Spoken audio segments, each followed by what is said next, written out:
Hello students, welcome back to my channel study with Arpita ma'am.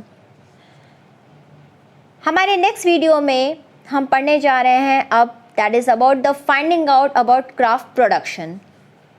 Okay, इसके पहले सारे के टॉपिक जो है हमने कवर कर लिए हैं अपने बाकी वीडियोस में। सो इसको देखने के लिए आप इसी चैनल पे उसको बाकी वीडियोस को विज़िट कर सकते हैं, ठीक है।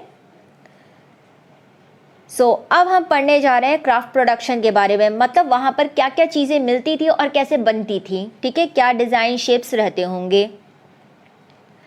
Locate Chanhudaro on map 1। This is a tiny settlement less than 7 hectares as compared to the Mohenjo-daro 125 hectares. Almost exclusively devoted to craft production. तो हम बात कर रहे हैं चुहंदड़ो की, जो कि एक छोटा सा एरिया है 7 हेक्टर का in the comparison of the Mohenjodaro जो कि 125 हेक्टर का था, लेकिन ये एरिया टोटली डिवोटेड था क्राफ्ट प्रोडक्शन के लिए, including bead making, shell cutting, metal working, seal making and weight making. तो वहाँ पर बहुत सारे काम होते थे, यानी मोती बनाना, शेल को कट करके उसको डिज़ाइन करना, मेटल का काम होना, सील जो मोहरें थी उसको बनाना, साथ में वेटों को बनाना, ठीक है, जो तराजू उन सब के लिए वेट्स होते थे उसको बनाने का, यानी बहुत सारा काम होता था।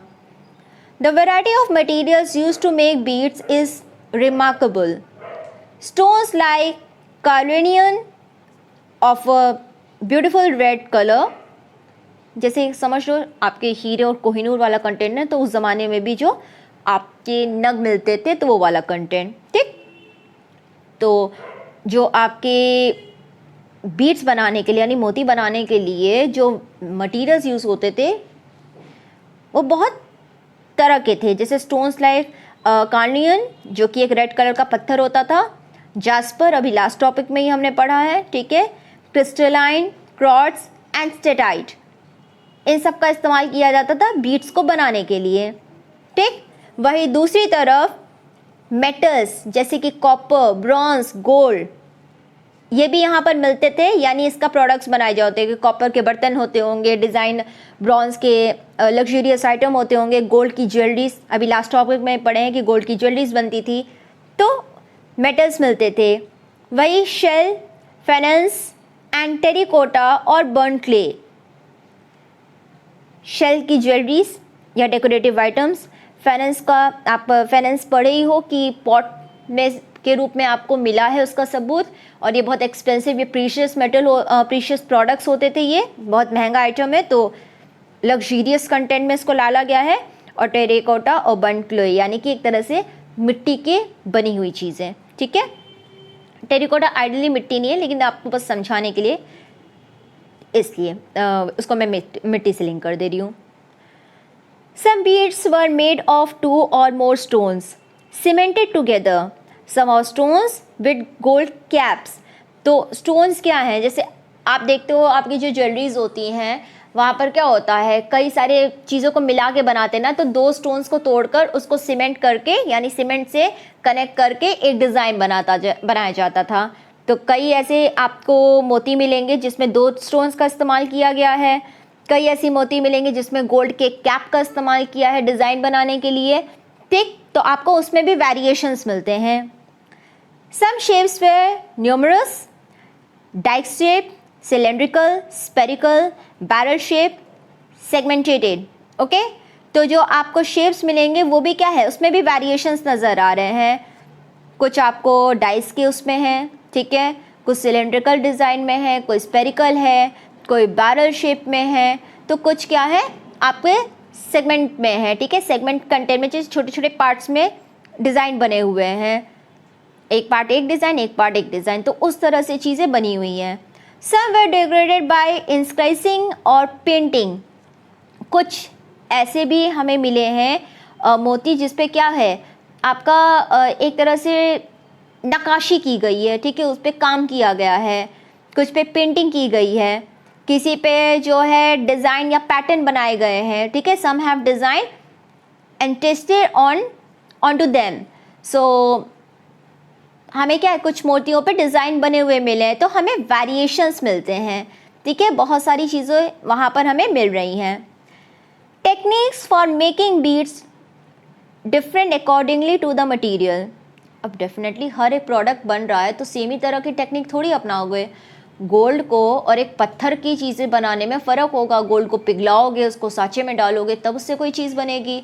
और अगर पत्थर का बना रहे हो तो उस पर नक्काशी करनी पड़ेगी, उसको प्रॉपर, जैसे कहते हैं ना हीरे को, तो हीरे को तराशना पड़ेगा, तब जाकर आप चीज़ें बना पाओगे उसको, ठीक।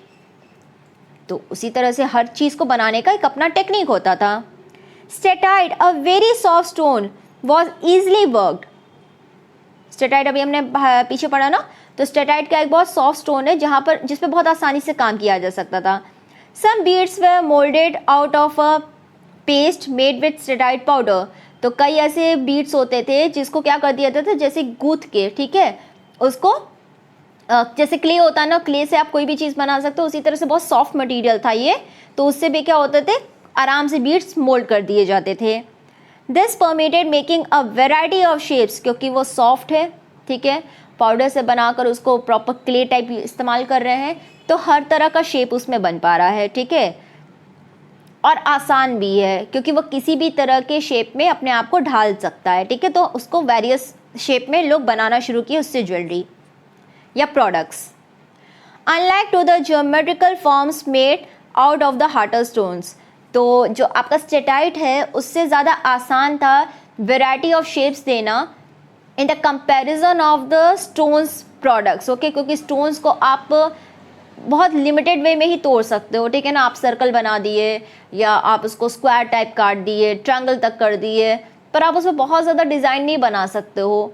क्यों? क्योंकि अगर आप बहुत ज़्यादा करोगे तो स्टोन टूट सकता है, तो इसीलिए वहाँ पर बाउंडेशन है। लेकिन इसमें क्योंकि सॉफ्ट स्टोन था तो इसमें बहुत ज़्यादा वेरिएशंस हमको करने को मिलती थी।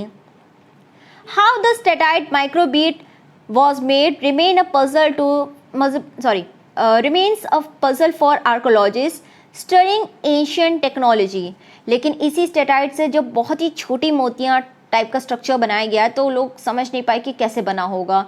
अभी भी लोग उस पर रिसर्च ही कर रहे हैं, अभी भी आर्कियोलॉजिस्ट इसके बारे में क्लियर नहीं है कि किस तरह की टेक्नोलॉजी उन्होंने इस्तेमाल की होगी उसको बनाने के लिए। हाथ से तो बनता नहीं होगा, तो कोई ना कोई चीज़ तो उनके पास होगा ना जिससे उन्होंने बनाया होगा। Archaeologist experiment has revealed that the red color of Carillion was obtained by firing the yellowish raw material and beads at various stages of production। Archaeologist ने कहा जो कैरेलियन, जो आपका एक पत्थर था, उसका जो रेड कलर है वो कैसे होता था, उसको तपाने से होता था, ठीक है। एक येलोइश रॉ मटेरियल के इस्तेमाल से क्या किया जाता था, उसको वो किया जाता था, बर्न किया जाता था, जिसकी वजह से वो yellowish raw material red colour में कन्वर्ट होता था। और बीड्स को भी पकाते होंगे ना, मतलब पक्का करने के लिए, कड़ा करने के लिए उसका कुछ ना कुछ तो करते होंगे, या धूप में सुखाओ या आग पे वो करो। तो जब उसको शायद फायर में बर्न किया जाता होगा, फायर किया जाता होगा, तब वो क्या होंगे, हार्ड भी होते होंगे और अपना कलर भी चेंज करते होंगे। Noodles were chipped into rough shapes and then finally flaked into the final forms। तो कई ऐसी चीज़ें होती थी जिनको क्या किया जाता था, तराशा जाता था, और उसके बाद उसको प्रॉपर वे में तराशने के बाद एक फाइनल शेप दिया जाता होगा, ठीक है। Grinding, polishing and drilling completed the process. तो शेप देना, पॉलिश करना, ड्रिल से मोती है तो छेद करना होगा ना, तो ड्रिल करना, ठीक है। अलग अलग प्रोडक्ट्स में अलग अलग वे में ड्रिलिंग का इस्तेमाल, ये क्या होता है, इन सब के इस्तेमाल से फाइनली प्रोडक्ट को बनाया जाता था। Specialised drill has been found at Chanhudaro, Lothal and more recently at Dholavira. तो हमें ड्रिलिंग मशीन से एक तरह से समझ लीजिए, स्पेशल ड्रिलिंग मशीन जो है वो आपको 3 साइट्स पे मिली हुई हैं, Chanhudaro, Lothal and currently Dholavira area में। If you locate Nageshwar and Balakot on map 1 you will notice that both settlement are near the coast. तो बालाकोट और नागेश्वर जो दोनों आपके साइट हैं वो कहाँ हैं, आपके कोस्टल एरिया पर है, ठीक है, यानी समुद्र के पास हैं।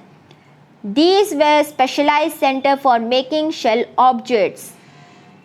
समुद्र के किनारे हैं, वहाँ पर शेल बहुत अमाउंट पे मिलता होगा, इसीलिए ये दोनों साइड क्या हैं, शेल ऑब्जेक्ट्स के लिए फेमस हैं, including bangles, ladders and inlay, okay, which were taken to another settlements. तो इससे कई सारी चीज़ें बनती थी, आपके बैंगल्स हो गए, लैडर्स हो गए और इंक्ले हो गया, जो कि शायद आगे दूसरे सेटलमेंट में भेजे जाते होंगे। Similarly, it is likely that finished products such as beads from Chuhandaro and Lothal were taken to the large urban centers such as Mohenjo-daro and Harappa. Similarly, जैसे कि चूहंदरो और लोथल से जो चीज़ें बनती थी वहाँ से वो कहाँ ट्रांसपोर्ट होती होंगी, बड़े शहरों में, क्योंकि वो बड़े शहर है, मार्केट होता होगा, वहाँ पर खरीदारी अच्छी होती होगी, तो वहाँ पर उनके मार्केट में उन सामानों को बेचा जाता होगा। ओके, नेक्स्ट टॉपिक है हमारा identifying centres of production. In order to identify centres of craft production, archaeologist usually look for the following.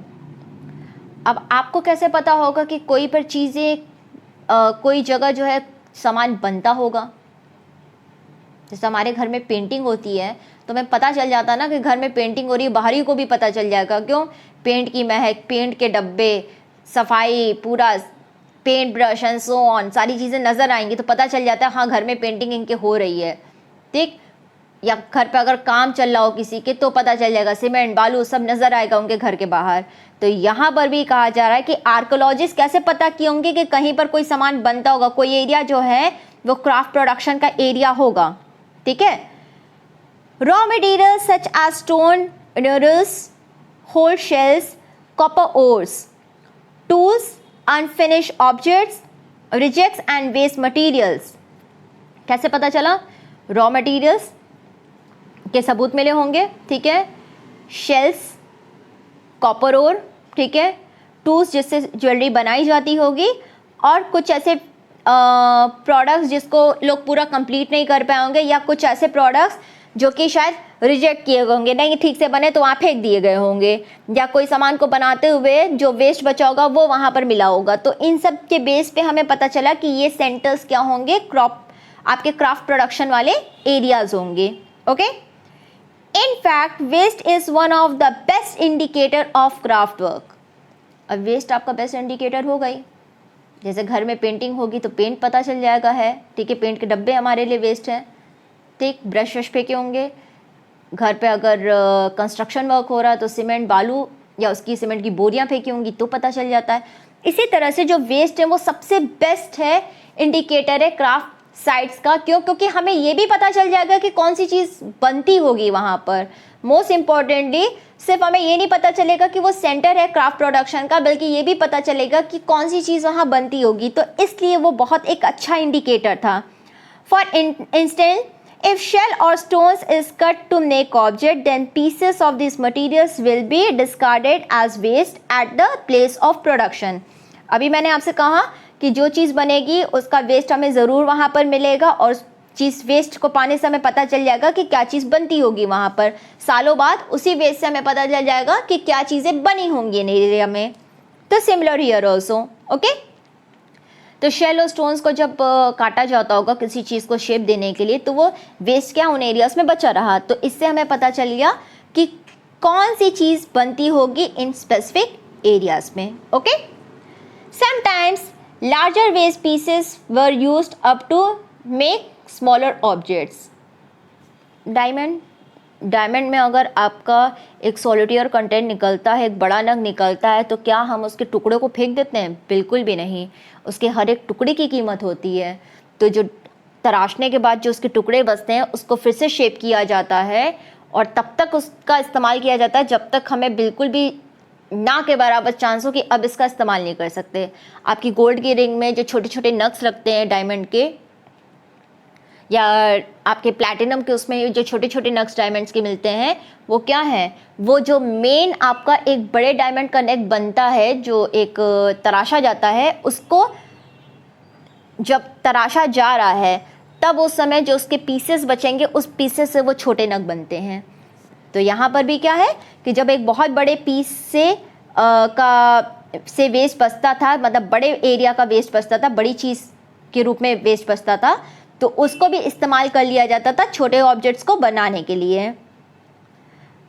But miniature bits were usually left in the work area, लेकिन जो बहुत ही छोटे थे, जो बहुत ज़्यादा इस्तेमाल नहीं किए जा सकते थे, उनको उन्हीं एरिया में छोड़ दिया जाता था। These stages suggest that apart from small specialized centers, craft production was also undertaken in large cities such as Mohenjo-daro and Harappa। तो ये सारी जो ट्रेसेस हैं वो हमें ये बताते हैं कि कुछ छोटे एरियाज़ में तो काम होता था, लेकिन इसी के साथ बड़े साइट्स जैसे कि मोहनजोदारो और हड़प्पा में भी क्राफ्ट प्रोडक्शन होता होगा। वहाँ पर भी हमें वेस्ट मिले हैं, तो सबूत मिल गया कि हाँ भाई वहाँ पर भी जो है चीज़ें बनती होंगी। ठीक है, बहुत ज़्यादा ना बनती हों इन एरियाज़ के मुकाबले, लेकिन वहाँ पर भी चीज़ें बनती होंगी। ठीक, so this is the end of this specific topic. अब नेक्स्ट वीडियो में हमारा नेक्स्ट टॉपिक हम कवर करेंगे। So if you like the video, just like, subscribe the channel and share it with the other students also, and also send your comments and suggestions so I can work on it, okay? और अगर आपको कुछ और भी video में चाहिए, कुछ भी और कंटेंट, तो बिल्कुल मुझे बताइएगा ताकि मैं उसको ऐड कर सकूँ। So then goodbye till the next video, we will meet soon.